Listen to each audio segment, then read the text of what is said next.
Untuk mengulas pernyataan bakal calon presiden dari Koalisi Perubahan Anies Baswedan soal adanya Menko yang ingin ubah konstitusi, sore ini kita sudah bersama dengan juru bicara Anies Baswedan Henry Satrio, ada juga anggota fraksi PDI Perjuangan di DPR Didi Sitorus dan juga Direktur Eksekutif Indikator Politik Indonesia Burhanuddin Mutadi.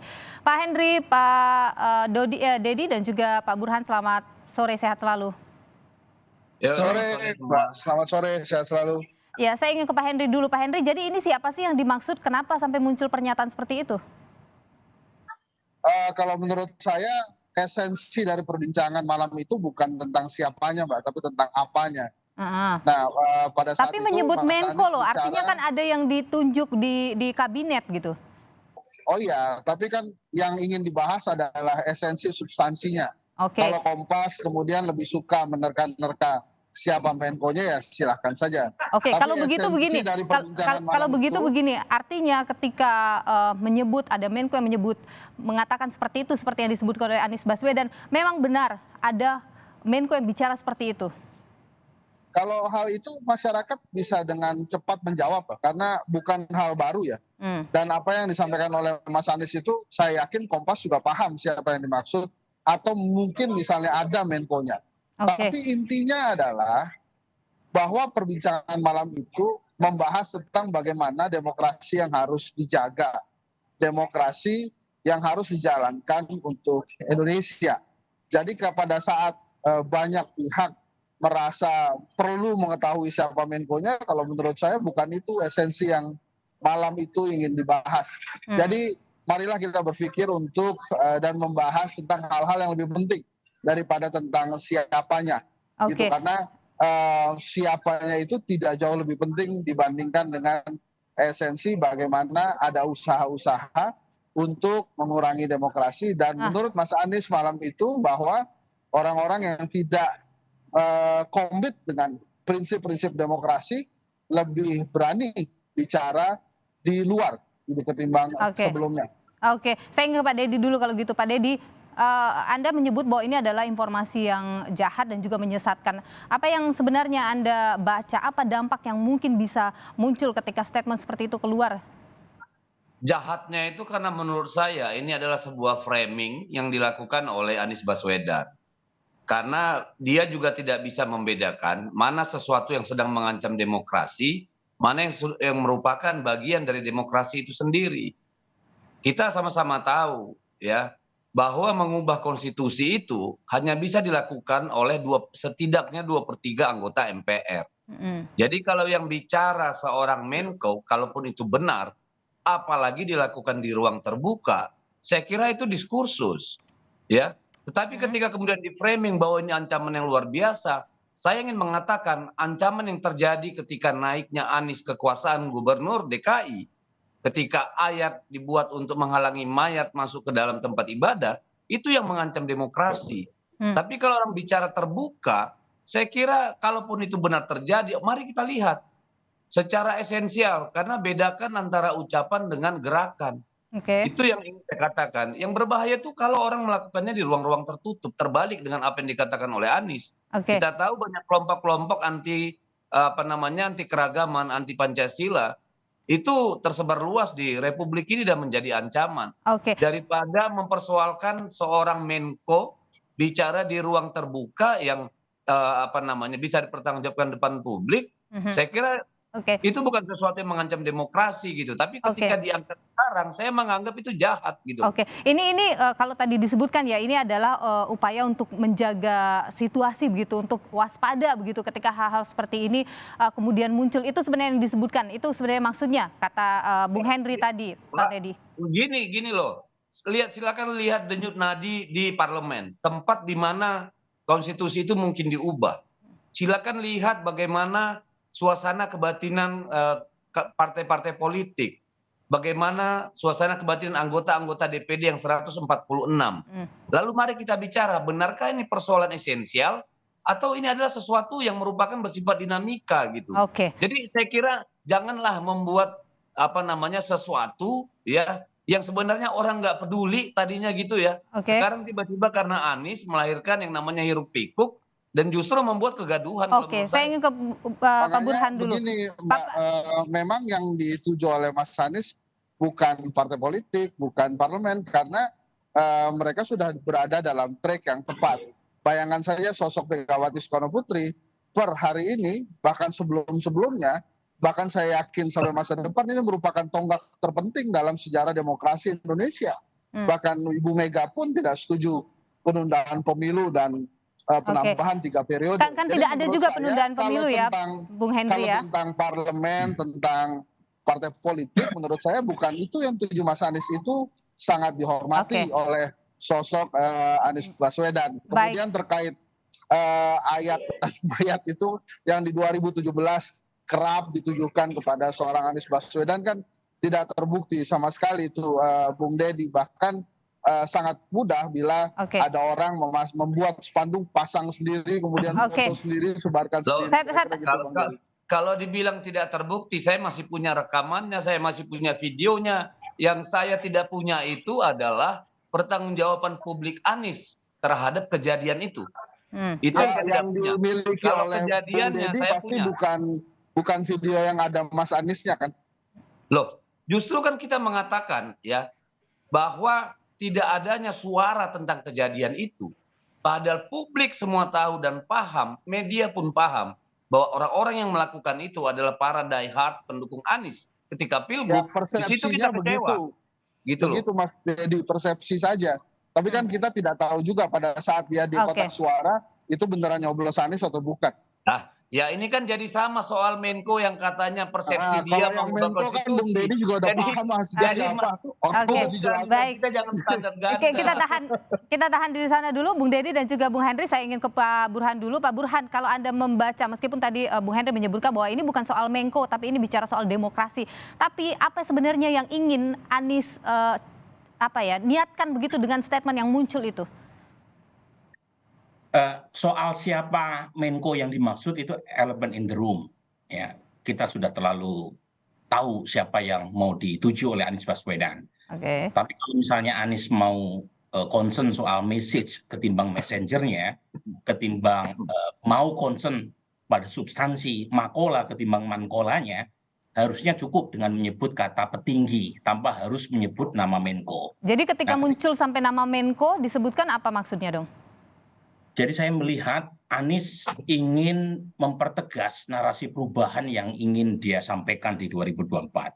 Jadi sebelumnya Anies ini kan terjebak pada narasi yang relatif kabur ya. Pada satu sisi ingin membuat narasi perubahan, tapi salah satu partai pendukung utamanya yaitu Nasdem adalah bagian dari pemerintahan. Sehingga narasinya itu terkesan tidak clear ya antara change and continuity. Nah, belakangan itu Anies ingin mempertegas narasi ini, narasi perubahan, dengan menunjukkan bahwa kalau dia maju dan menang, maka iklim demokrasi akan jauh lebih baik ketimbang pada masa Pak Jokowi.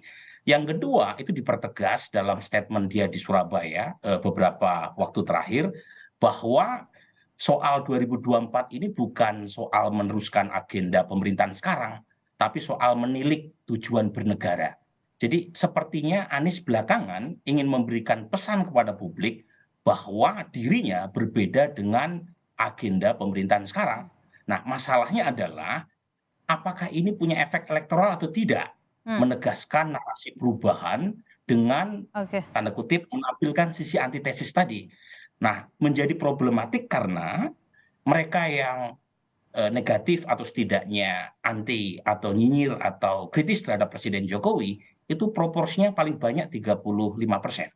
Survei per hari ini, survei Kompas, survei indikator, survei-survei yang kredibel, itu rata-rata approval ratingnya di atas 70%.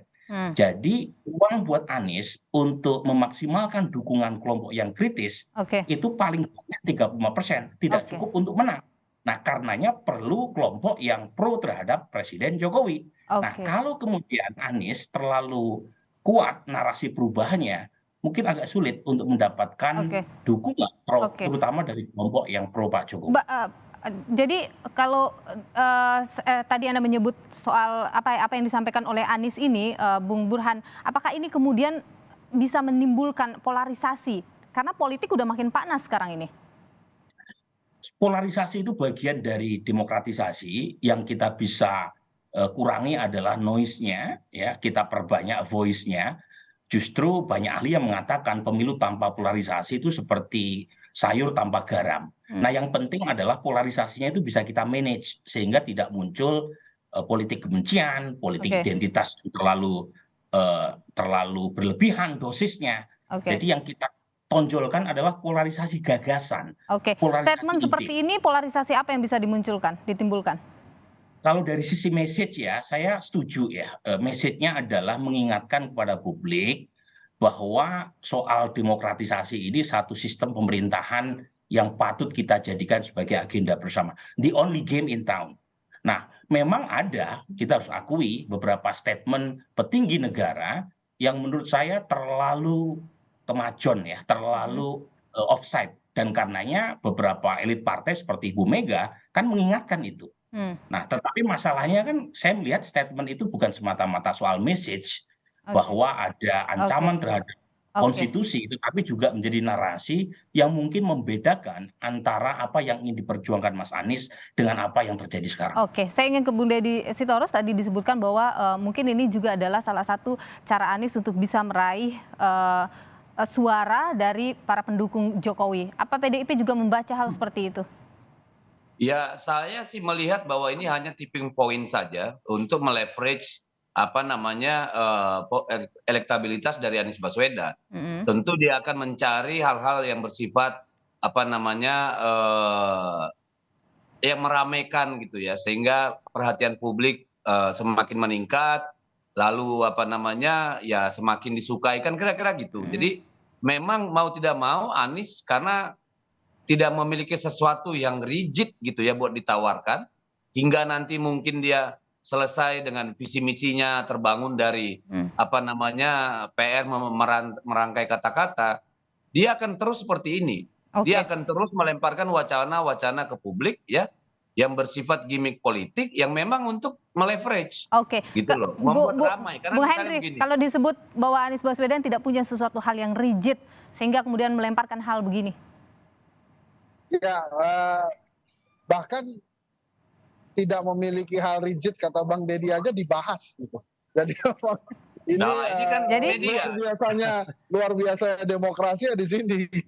Kalau dikatakan apakah punya hal yang rigid ada beberapa program yang sudah disampaikan oleh Mas Anies misalnya ya, pembangunan yang berkeadilan sosial, kesetaraan. Kemudian Mas Anies juga mengatakan tentang bagaimana nanti harusnya keguyuban itu ada dan lebih ke sejahtera. Bahkan beliau menyampaikan juga tentang perubahan itu ada beberapa hal yang bisa menjadi poin penting dalam perubahan itu sendiri yang ya bagi menjadi 4 hal. Jadi tidak semata-mata langsung menghilangkan. Mas Anies hmm, bilang bahwa kalau perubahan itu apa yang harus diteruskan, apa yang harus dikoreksi, apa yang harus dihentikan, dan hal baru apa saja yang harus oke, dilakukan. Jadi ada beberapa hal sebetulnya yang dibahas, dan oke, tentang prinsip demokrasi kemarin itu sebetulnya sebuah gagasan yang bagus bagaimana oke. nanti ujungnya masyarakat Indonesia itu bisa menuju pemilu dengan riang gembira. Oke, Bung Deddy, Riang gembira itu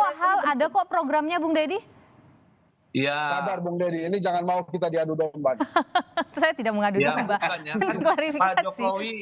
Pak Jokowi ketika muncul sebagai capres kan sudah langsung keluar dengan nawacita gitu ya. Tapi kan kalau Yes, Anies betul. kan dia masih mencari bentuknya gitu, masih bicara hal-hal yang normatif, Oke. kesejahteraan rakyat, demokrasi, apalagi lah gitu ya, terserah lah kan bisa tiap hari berubah juga. Hmm, Jadi ini saya kira kan tadi pertanyaannya kenapa seperti itu, bagaimana memandang pernyataan Pak Anies? Lagi-lagi saya kembali bahwa ini adalah upaya Anies untuk grab perhatian dari oke, publik gitu loh. oke. Bahwa oh ada saya, Hmm, pasti hmm. dia akan mengambil hal-hal yang kontroversial dan itu Oke, akan baik. terjadi Saya ke terus. Pak Burhan. Saya tahan di sana. Mohon maaf, Bung Deddy. Saya ke Pak Burhan. Pak Burhan, bagaimanapun juga Nasdem itu masih menjadi koalisi Pak Jokowi saat ini.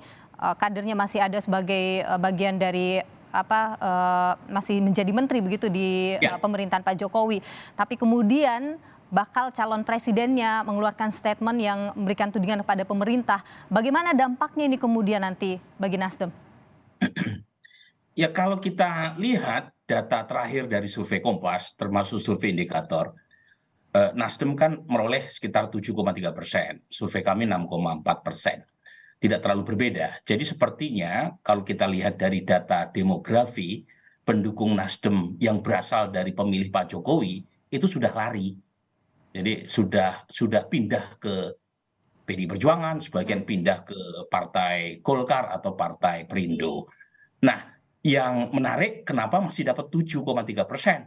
Nah, dari data yang kami punya, itu Nasdem memperoleh pemilih baru, pendukung Anies, terutama di Jawa Barat, Banten, kemudian DKI, dan Sumatera. Nah, inilah yang membuat kenapa suara Nasdem dibanding sebelum mencapreskan Anies terjadi peningkatan. Cuma segmen pendukung Anies ini kan, kalau kita lihat dari data survei, itu kan hanya sekitar 27-28%.